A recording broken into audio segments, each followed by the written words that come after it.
ఇప్పుడు 30,000 స్కూల్స్ కల్లా ఇప్పుడు తెలంగాణ పబ్లిక్ స్కూల్స్ అయితే 565 మండలాలు ఉన్నాయి. మండలానికి 3 స్కూల్స్ అంటే 30,000 స్కూల్స్ పోయి 1600 1700 స్కూల్స్ వస్తాయి. ఎట్లా తెలుసు మీకు? అంటే ఇప్పుడు commission recommendation, Murali commission recommendation అదే కదా. ఇది కమిషన్ రికమెండేషన్ నాట్ పర్మనెంట్. ఒక రికమెండేషన్ ఇచ్చిండ్రు. వాళ్ళ ఒక వ్యూ ఏంటంటే ఇట్లా చేస్తే ఈ పర్టికులర్ ప్రాబ్లము టీచర్స్ది స్టూడెంట్ది ఒక ప్రాబ్లం ఉంది, దానికి ఒక ఎక్స్పెరిమెంటల్ బేసిస్ రికమెండేషన్ కంప్లీట్ మీరు ఇంప్లిమెంట్ చేయాలని ఏం లేదు. మొన్న మేము చేసినప్పుడు ఉన్నాం, మేము కూర్చున్నప్పుడే చీఫ్ మినిస్టర్ గారే ఎక్స్పెరిమెంట్ బేసిస్ మీద మనం తప్పకుండా ఒక 100 స్కూళ్ళని పెట్టుకుందాము. ఓకే, అంటే కాన్స్టిట్యున్సీకి ఒకటి 100, కాన్స్టిట్యున్సీ కాదు, మండలికి 2 అని పెట్టుకున్నాము. పెట్టుకొని ఇది పెట్టుకుందాము, ఎంత అవుతాయి ఇప్పుడు అవుతుందో ఒక 100 స్కూళ్ళకి ఇచ్చేద్దామని. డబ్బు కూడా మండలికి 2 అంటే 566 మండలాలు అంటే 1200 అవుతాయి. కానీ ఇప్పుడు 100 స్కూల్స్కి మాత్రం 100 స్కూల్కి ఇప్పుడు ఇచ్చాము. ఇచ్చి ఒక ఎక్స్పెరిమెంట్ చూద్దాము. దీంతో మనం అనుకున్న ప్రాబ్లమ్ సాల్వ్ అవుతుంది. అంటే ఇది ఓన్లీ గవర్నెన్స్ ప్రాబ్లమ్ సాల్వ్ అవుతుంది, ఓకే, అటెండెన్స్ ప్రాబ్లమ్ సాల్వ్ అవుతుంది, యాక్సెసిబిలిటీ ప్రాబ్లమ్ సాల్వ్ అవుతుంది, మనిషి పోగలదు. టీచింగ్ ప్రాబ్లం ఏంటి, కరికులం ప్రాబ్లం ఏంటి, పెడగాగి ప్రాబ్లం ఏంటి, ఆడు చదువుకున్నంత అంటే ఎగ్జామినేషన్ చేసే ప్రాబ్లం ఏంటి, వాడు ఏ తీరుగా యూస్ఫుల్ అవుతాడో ఏంటి, స్కిల్ఫుల్గా ఎట్లా అవుతాడో అదేంటి, ఉద్యోగం ఎక్కడ దొరుకుతుందో ఏంటి, ఆడ క్యారెక్టర్ ఎట్లా దొరుకుతుందో చెప్పండి. ఇప్పుడు నా దగ్గర అక్కడ కింద ఉన్న పుస్తకాలన్నీ తెప్పించాను.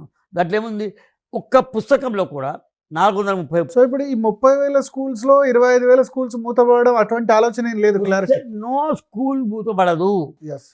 కానీ ప్రతిదీ ఎక్స్పెరిమెంట్ చేద్దాము. ఏది మంచిదో, ఏది మన పిల్లలకి మంచిగా అనిపిస్తుందో దాన్ని అడాప్ట్ చేసుకుందాము. ఇది ఒక ఎక్స్పెరిమెంట్ ఆయన చెప్పింది కాబట్టి అది. అంటే ఆయన ఏమన్నా అంటే సహజ మరణం పొందుతాయి మిగతా స్కూల్స్, ఇంకా రెండే స్కూల్స్ ఉంటాయి. తెలంగాణ ఫౌండేషన్ అంటే నర్సరీ, యూకేజీ, ఎల్కేజీ. రెండోది తెలంగాణ పబ్లిక్ స్కూల్స్. ఈ 2 మాత్రమే ఉంటాయి. తర్వాత ఆయన రికమెండేషన్ వచ్చండి, చూద్దాం మనము. నా దగ్గర ఉంది పూర్తిగా, ఆయన చెప్పిందంతా ఉంది. ఇట్లా చాలా హెవీగా కూడా ఉన్నది, బరువు కూడా ఉన్నది. అన్నీ చూశాను. అన్నీ చూస్తే మీరు చూస్తే తెలుస్తుంది. నా అబ్జెక్షన్ అంటే నాకు అర్థం కావాలి కదా. ఆయన పిలుచుకొని నిన్ననే మాట్లాడినా, వస్తారు రేపు నాతోని, వచ్చి ఆయనతో మాట్లాడతాను.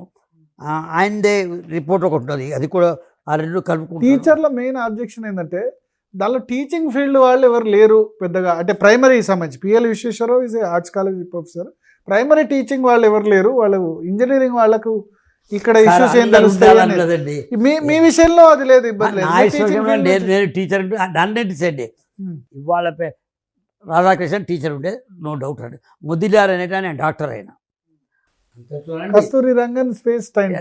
కాబట్టి మనం రాయం 50 మంది కలిసి. ఇవాళ నేను అనుకోండి, నేను కలిసి టీచర్లని ఇది చెప్పుండొచ్చు. నేను ఇన్ని పోయినా ఫారెన్ పోయినా, నేను ఫారెన్ పోలేదు అనుకో, ఇట్లో తెలుసుకోలేదు కూడా. మనము పుస్తకాలు చదువుకొని ఏమనుకుంటారు. సీఎం ఏమని అన్నారా ఈ రికమెండేషన్స్ దాని మీద? 20 నిమిషాలు బుక్ ఓపెన్ చేయలేదు. హైదరాబాద్ అందరు చెప్పారు. అప్పుడు ఎక్స్ప్లెయిన్ చేసినప్పుడు మీరు కూడా ఉన్నారు కదా పక్కన. ఉన్నప్పుడు ఏమి ఎక్స్ప్లెయిన్ ఆయన ఒకటే మాట అన్నారు, కేశవరావు గారు చూస్తారు దీని మీద, అంతే. ఆయన రిమోట్ ఏది తెచ్చిన దాంట్లో మనం రాసుకోవడం కూడా it has to be considered by the government highest power is chief secretary and B R secretary. మేము చూస్తాము అని చెప్పారు. ఇది ఒక్కటే మీకు చెప్తా కదా. ఇది 11 14 ఉన్నాయి సార్ మా దగ్గర. ఇదేంటి మా మురళీ కృష్ణ గారు ఇచ్చిండ్రు. అందరు చీఫ్ సెక్రటరీలేనండి, ఒక్కళ్ళు కూడా తక్కువ లేరు. ఇంకా 2 ఇచ్చి, అందుకనే హైపవర్డ్ కమిటీ అన్నారు. హైపవర్డ్ కమిటీ ఇది బాలకృష్ణారెడ్డి ఇచ్చిండు, ఆయన హైకోర్టు. సో ఇప్పుడు ఒక్కొక్కటిగా రిఫార్మ్స్గా స్టార్ట్ అవుతాయి. ఇప్పుడు ప్రైమరీ నుంచి ఇంటర్మీడియట్ వరకు ఒకటే కల్పిస్తామని చెప్పారు సీఎం మొన్న. 2-3 ఇష్యూస్ మీద గవర్నమెంట్ ఎడ్యుకేషన్ పాలసీతో సంబంధం లేకుండా గవర్నెన్స్తో సంబంధం ఉంది. ఈ సెపరేట్ 2-3 ఇష్యూస్. ఒకటి తెలంగాణ పబ్లిక్ స్కూల్ స్టార్ట్ చేయాలని నిర్ణయం తీసుకున్నారు. లేదు, పబ్లిక్ స్కూల్ది ఒక ఎక్స్పెరిమెంట్ బేసిస్ మీద డెఫినెట్లీ ఒక 100 స్కూల్ స్టార్ట్ చేయాలని చీఫ్ మినిస్టర్ గారు అన్నారు.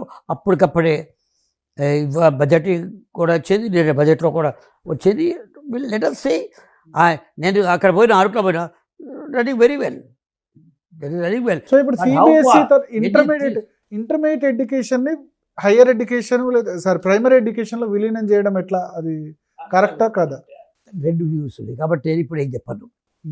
ఎందుకంటే అన్నిటికన్నా పెద్ద వ్యూ ఏంటంటే అడాలసెంట్ అడ్జస్ట్మెంట్ అనేది సైకాలజీలో చాలా పెద్ద వర్డ్. అది ఒక పిల్లడు 14 ఏళ్ళు వస్తే ఆ పిల్లడి వ్యూ చదువు మీద ఉండదు, హార్మోన్స్ చేంజ్ అయ్యే సెక్స్ మీద కూడా వస్తుంది, బయాలజీ మీద వస్తుంది, పక్కన మీద వస్తుంది, బ్యూటీ మీద వస్తుంది, ఆర్ట్ మీద వస్తుంది, కల్చర్ మీద వస్తుంది. ఆ పిల్లడు అడ్జస్ట్ అవుతాడా అనేది ఒక వ్యూ ఉండదు. కాబట్టి కానీ ఒపీనియన్ ఏంటంటే ఎక్స్పర్ట్స్ ఏమంటారంటే సార్ 10th నుంచి మనం 11th సెపరేట్ చేస్తే సిబిఎస్ఈలో కానీ అంతకుముందు నేను చదువు చెప్పిన మహబూబ్ కాలేజ్ అది మల్టీపర్పస్ స్కూల్ అంటే అక్కడ 11th and 12th ఉండే.